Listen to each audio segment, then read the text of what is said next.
Hi everyone, it's Fitz with your Power Talk following Kansas State's football press conference on Monday. It was interesting. A much different mood, of course, after a victory than we've seen the last couple weeks or last couple times we've had him, Chris Kleiman and company, after losses.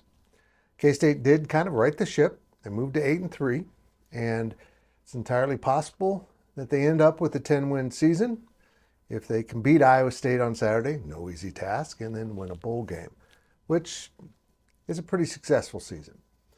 As we've talked about, Kansas State isn't out of the race. Winning Saturday at Iowa State's essential, and then you need two of the other teams, schools, with two losses to also lose.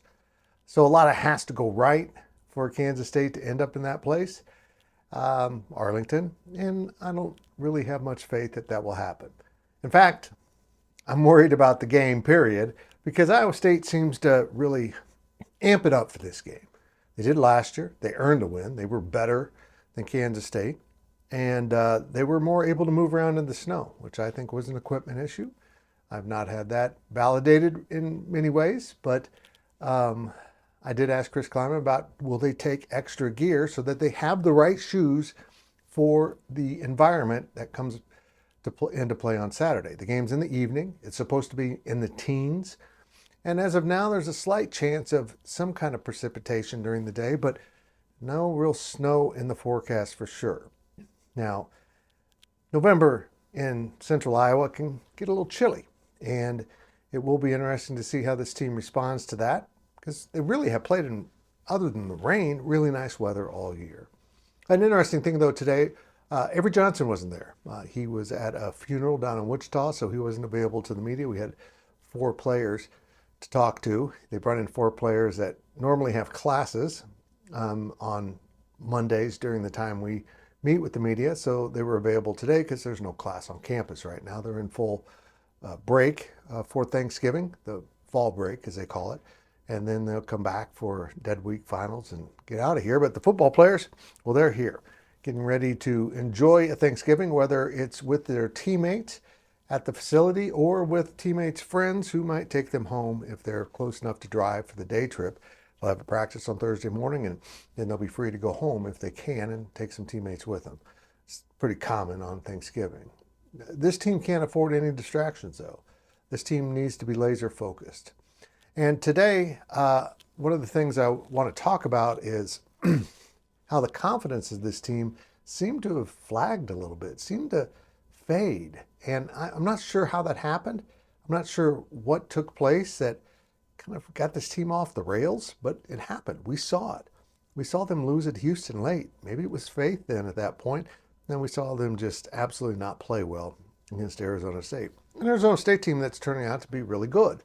But I still think K-State was capable of winning that if they had just engaged more in the game. That's my key word. Act like you care. It drives me nuts when people get casual while competing in an athletic event. It look like you're invested.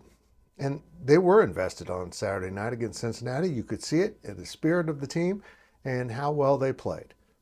And maybe they can maintain that as they go to Iowa State. It's going to be loud, rowdy, and as I mentioned, cold.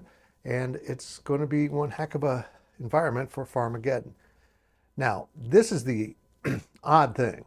Of all the many, many ways that the championship game can be aligned, I think there's 25 different combinations of opponents in the championship. Now, the Big 12 released the tiebreakers.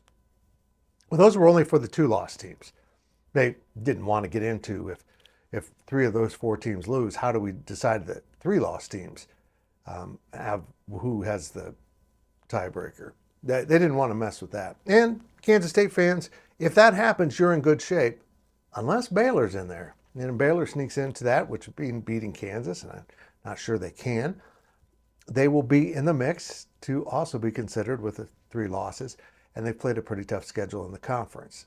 Amazingly enough, if Baylor and Kansas State are in a tie to decide if they can go to the Big 12 championship, a couple of the games taking place on Saturday might decide who had the tougher in-conference schedule, because at one point, that's what it gets down to. If you don't have common opponents that are all the same across the board, you eventually end up with opponent winning percentage in the conference. Who played the toughest schedule to get to the same record you have?